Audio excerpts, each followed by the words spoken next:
Welcome to another vlog from the Frugal Gardener. It is a Sunday morning. It's quiet. The wind has died down. The rain has stopped. It rained all weekend. Good for the plants and good for ducks, but I'm glad it's over. This is an update of what's been going on. I am almost finished. This was uh, it was a challenge, primarily because of these big, heavy bins. They are laden with rainwater, which makes the soil heavy. I had to call in some muscle and get my son to come out and help me lift these bad boys out so that I could work the soil, add some amendments, some nutrients, and plant. You guys have made me a better gardener because in past years, I've kind of blown off labeling things, and it occasionally has come back to bite me. In this case, you can see everything is labeled now. I'm trying to do things correctly because I don't want to show you guys shortcuts or things that could interfere with you having a good harvest. So here's what's new. This is the sorghum and peanuts. Here, and here. Now, I will tell you, this was supposed to have been sorghum and peanuts also, but I brought so many potatoes, plus the potatoes I have on my own. I had yellow potatoes, Yukon Gold potatoes, purple potatoes.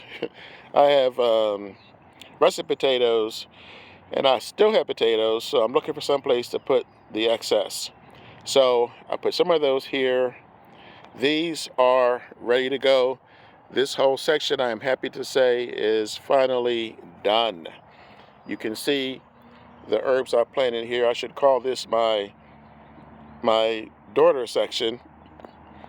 This is most of these are ideas I got from my daughter. She's a first-time mom. It's Mother's Day. Happy Mother's Day, Lauren. And it's still lemon balm, rosemary, lavender, sage, and spearmint. So you've seen this. I think this is my 4th year planting in my raised crate garden. You can see it's off the ground by a couple of feet, and I'm hoping that that will help me because and I was talking to my friend and neighbor Tim, who gave me the strawberry plants, and he told me that the deer may try and knock these over. The sorghum is going to get to about 6 feet high, so I'm about a little bit more than 2 feet off the ground now. So we're talking about 8 feet when it gets to the point where it's near ready to harvest. So I'm keeping my fingers crossed there. Down here, I call this Signs of Life. A dozen or so years ago, I read a sci-fi novel called Escape to Earth, and one of the chapters in the book was called Signs of Life. You can see the purple beans starting to pop out. You know, you get all that rain, and then your freshly mowed lawn looks like you haven't touched it in weeks because all that rain makes all of that grass grow.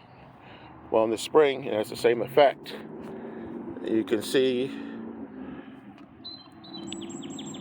little buds popping out here and there.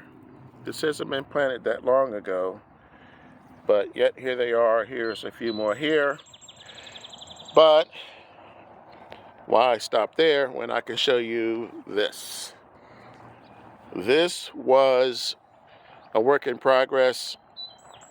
One of the first things I showed you on one of my early vlogs was all the grass and the weeds that are growing up in here, and I covered it. Supposed to be for 6 weeks. I actually covered it for 5 weeks. It did the trick, cleared it out. What I have done here, to give you the short version, is I took a mixture of straw and grass clip-ins. Again, I could have just used grass clip-ins. This is a little more than I would normally use in the garden. This is a different application because potatoes need to be mound. I have purple potatoes over here. This is the last of my purple potatoes. And these are more Yukon Golds that I put in.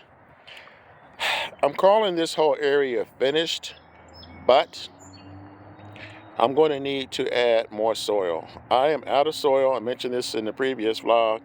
I'm out of soil.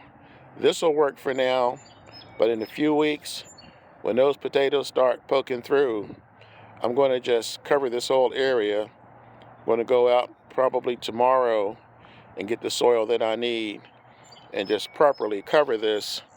So this is going to stay the same for the next 100 days or so. I'll just make sure that the potatoes don't peep out, because when your potatoes hit the sun, especially white potatoes, they turn green. That's not good. You don't want to eat those. So once these start growing, I'll just cover them to make sure that they stay safe. That straw is going to help keep the moisture in. The grass is going to help keep the moisture in. It'll break down over the summer, and when it does, as I said in the previous video, that will help with the nutrients. Now, at the end of this video, I have something I want to show you guys. It's important. It's something I have not shown you before, so I hope that you stick around for a few minutes because I'm about to get to it, but I wanted to show you one more thing before I do, and that is over here. This is I'm not even going to show you that. That's pretty much the last of the soil, but this is it. This is my monster pot yard, my temporary pot yard. These are two of the containers that I told you guys about that I'm asking you to, well, here's the third one here, to decide what I should plant in these. But as you can see, there's a whole lot more. There's a bunch of these here, and these are the wood chips that I got for free. Those obviously are coming out, and I counted something like 30, 31 containers here. That's a lot. This used to be my garden. This used to be what I gardened with before I was able to do things like this. So I'm going to work on that next. I'll give you an update on the rest of the garden. I'll probably do a tour towards the end of the month. But right now, this is going to keep me busy because every single one of these containers, these pots, have to be emptied. I have been saving my eggshells and banana peels and everything else, you guys know that I use, and I'm going to amend the soil on all these pots, repot them, and then plant. So that's what's going to happen there. Now, over to the last thing that I told you I want to talk to you guys about. By the way, check this out. This is what the rain will do in the spring for your plants. I mean, it was just a couple of weeks ago that I planted this, and you can see what's happening. I'm not going to go into that now because we talked about that before, but I do want to talk about this. I bought this from the store, and I just set it in the window, and it has sprouted. There's 5 or 6 different onions coming out of, garlic cloves coming out of this one garlic. This is important for 2 reasons. One, is because I'm going to replant that in a container such as this. And obviously that's going to give me free garlic. But the second reason is because I read, I don't know, maybe about a year ago, that in China, some of their garlic is sprayed with pesticides. Yes, they spray their garlic to kill the bugs before they make garlic powder, before they ship it to where? United States and probably other countries also. Those pesticides are dangerous.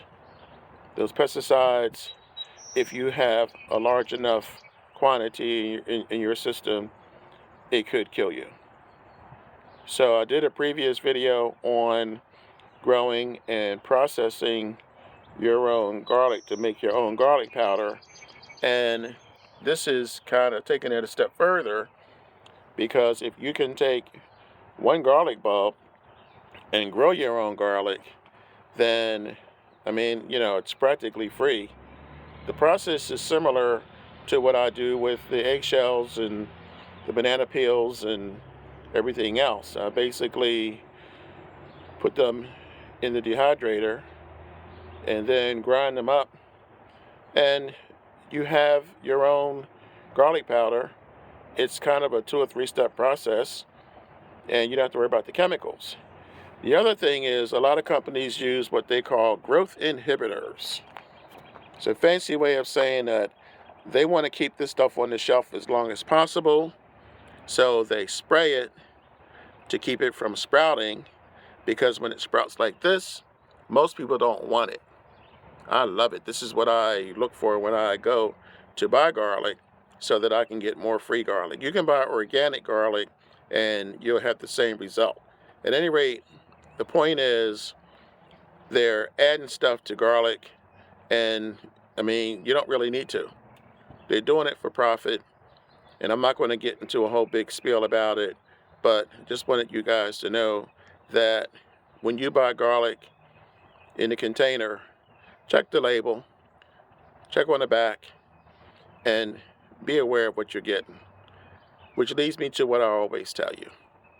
When you grow your own food, you'll always know where it comes from. That's why I tell you guys this at the end of every video. So that's it for today. Thanks for taking time out of your busy schedule to spend with me.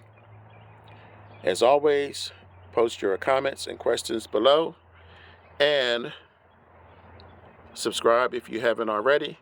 Hit the button for notifications at the top, the bell at the top right. That's it for today. Thanks again. I am the Frugal Gardener. Enjoy the rest of your day, evening, or weekend. Catch you on the next one.